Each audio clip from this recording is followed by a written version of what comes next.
When we think of wealthy individuals from the Harry Potter story, there are a few people and/or visiting families that come to mind. First and foremost, the Malfoys, a wealthy, pureblood wizarding family known for their influence in the wizarding world and their affiliation with dark magic. The Malfoys built their immense wealth in 1066 when their distant ancestor, Armand Malfoy, arrived in England with William the Conqueror. Next up, we've got the Lestranges, another wealthy pureblood family whose immense generational wealth only doubled upon intermarriage with another pureblood family, the Blacks.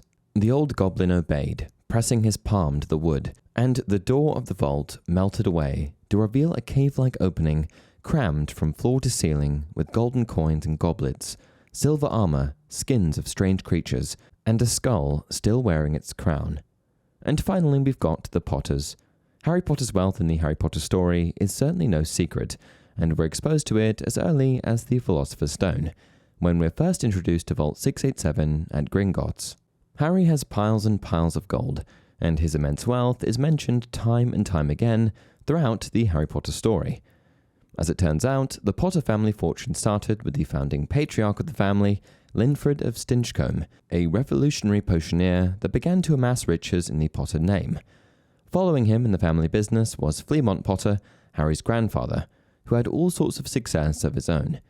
And it seems like these few wizarding families, who touted generational wealth that had been amassed by their ancestors before them, are the only examples of rich wizarding families in the Harry Potter story.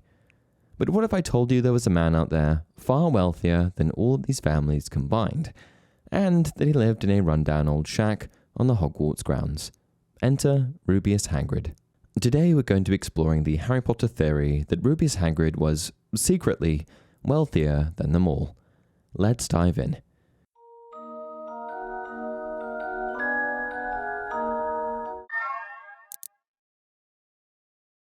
Hey everyone, welcome to another installment of Harry Potter Theory. Before becoming a Hogwarts employee, Rubeus Hagrid first went to the school as a student. He began his studies in the year 1940, just 2 years after Voldemort himself, and initially proved to be quite a promising young wizard. However, unfortunately for Hagrid, the school at this time was in a bit of a state of chaos. Students were mysteriously being petrified on a consistent basis, and no one knew how or why it was happening. However, it's later revealed that Tom Riddle was responsible for the atrocities at the school after opening the Chamber of Secrets.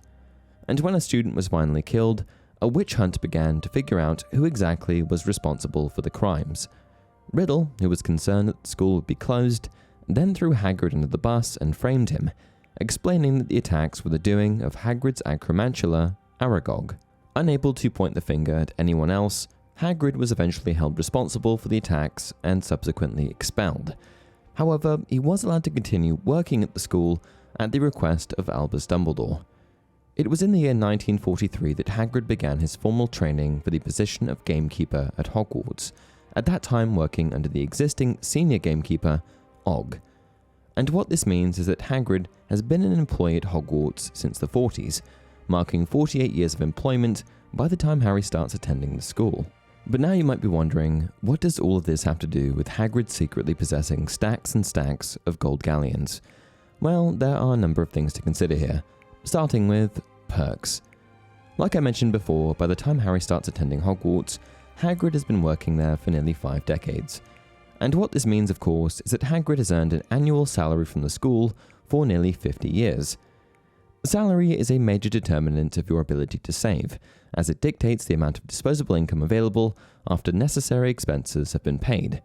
But I'm pretty sure Hagrid doesn't even know what expenses are, because his job is riddled with perks. His free housing and a cozy cabin on the school grounds eliminates housing expenses, allowing him to allocate more of his earnings towards savings. He also has access to free food, either through the school's provisions or his own hunting and foraging, which further reduces his cost of living. And when we take a look at some of the items in Hagrid's possession, it becomes pretty clear that he's not a big spender. Topping the list are his moleskin overcoat, boots, chipped dishware, old boots, ugly tie, crossbow, and barrel. It's clear that he's not a big spender. Basically, with no need to spend money on rent or groceries, Hagrid is in a unique situation where he's able to save pretty much all of the money that he earns. And when all of that saving compounds over a 50-year period, you're looking at some pretty serious cash, especially if it's been invested properly. Now you might be wondering, Hagrid saved for 50 years, but could his salary really have been that substantial? Enter Albus Dumbledore. In the books, we aren't given a whole lot of context or information on how much Hogwarts professors might get paid. However, I've actually made a video on this in the past where I theorized, with some supporting information, that Hogwarts professors make a little bit more than their Muggle equivalents, plus all of the perks of the job like room and board. Based on this information alone, 50 years of salary would still amount to a considerable sum of cash. However, I think that Hagrid actually earned a lot more than his peers. And the reason for this is his unique relationship with Albus Dumbledore. At just 13 years old, Hagrid was unfairly treated by the Ministry of Magic and barred from performing magic.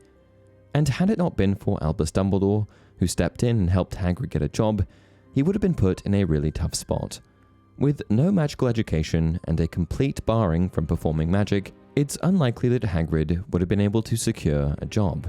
The reason Dumbledore stepped in was because he knew that Hagrid was innocent, and I suspect that, in response to Hagrid's poor treatment, Dumbledore would have wanted to make up for the situation as much as he could. This started with helping him to get a job.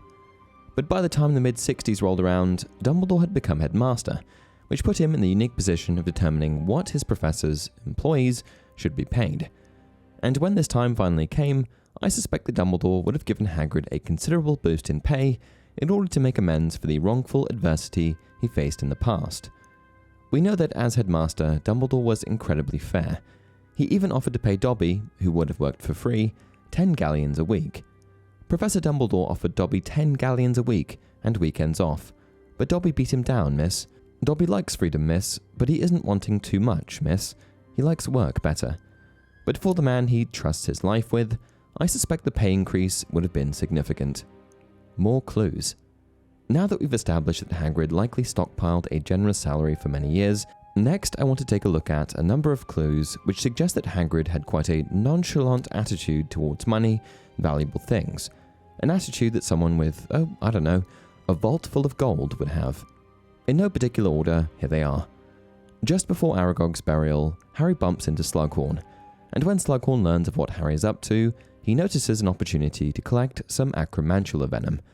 Slughorn ends up drunk at Hagrid's hut and says the following: "Seems an awful waste not to collect it. Might get 100 galleons a pint." 100 galleons in the wizarding world is a lot of money. The Weasley twins used 1,000 galleons to open up their shop, so surely 100 is nothing to scoff at. And who knows how many pints of venom there are. Yet, Hagrid doesn't appear to be even remotely interested in collecting the venom. Sure, this could just be because he was grieving the loss of Aragog, but it could also be that 100 galleons just wasn't a lot of money to him. The next clue is that Hagrid seemed to have valuable objects strewn about his cottage that he didn't even blink twice at. In one passage, it's mentioned that Hagrid had a whole skein of unicorn hairs just laying around. He was looking up at the ceiling from which a number of brass pots hung, and also a long, silky skein of bright white hair. "That's never unicorn hair, Hagrid." "Oh yeah," said Hagrid indifferently. "Gets pulled out of their tails. They catch it on branches and stuff in the forest, you know. But my dear chap, do you know how much that's worth?" "I use it for binding and bandages and stuff if a creature gets injured," said Hagrid, shrugging. "It's dead useful. Very strong, see?" And next we've got to consider Hagrid's unusual relationship with Gringotts. In the Philosopher's Stone, Hagrid describes Gringotts as the safest place in the world for anything you want to keep safe, except maybe Hogwarts. Their security is supposed to be top-notch. Yet when Hagrid shows up with Harry and just a singular key, the Gringotts goblins don't seem to bat a single eyelid or show a moment of hesitation when letting him into not one, but 2 vaults. And what this could suggest is that Hagrid was a bit of a high roller, their nonchalant attitude being a reflection of the knowledge that Hagrid had his own vault with an immense amount of treasure inside. Another clue in the same chapter is when Hagrid reveals that he hates riding the Gringotts carts. This could be a clue that he has ridden them quite a lot in the past, to his vault full of gold. The final clue pointing to Hagrid's potential wealth is the extravagant gifts he gives Harry over the course of the books. These include a unique snowy owl to make up for 10 years of missed birthday presents, a fanged wallet as a 5th-year Christmas gift, and a moleskin pouch for his 17th birthday. The fact that no other student at Hogwarts is known to have a white snowy owl could suggest that they may not be within reach for the average wizard or witch, an expensive and hard-to-acquire gift that only someone with considerable wealth could procure. Giving someone a wallet as a gift seems like something that someone money-minded would do, and the moleskin pouch Harry receives is supposed to be incredibly rare, therefore probably expensive. Moleskin. Hide anything in there and no one but the owner can get it out. They're rare, them. For someone with chipped dishware and old boots, he's handing out some pretty extravagant gifts. Black market dealings. Throughout the books, Hagrid consistently demonstrates an uncanny ability to acquire and handle rare and illegal magical creatures. Because of this, I think that Hagrid may be secretly wealthy from his involvement in the black market trade of magical creatures and materials.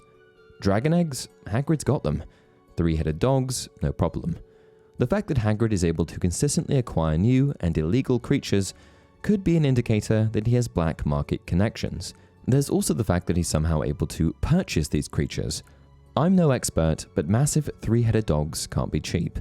Furthermore, Hagrid's ability to care for these creatures, despite the associated costs and risks involved, implies a level of financial stability that goes beyond his humble gamekeeper salary at Hogwarts. To me, this raises questions about the true source of his wealth and the potential dealings that may be fueling his ability to acquire and maintain such exotic creatures. Why else would Hagrid hang around in Nocturne Alley? Something tells me that it's not to get flesh-eating slug repellent. What do you think? Could Hagrid be a secret millionaire? Which pieces of evidence seem most convincing to you? Let me know down in the comment section below. Until next time, remember, it does not do to dwell on dreams and forget to live.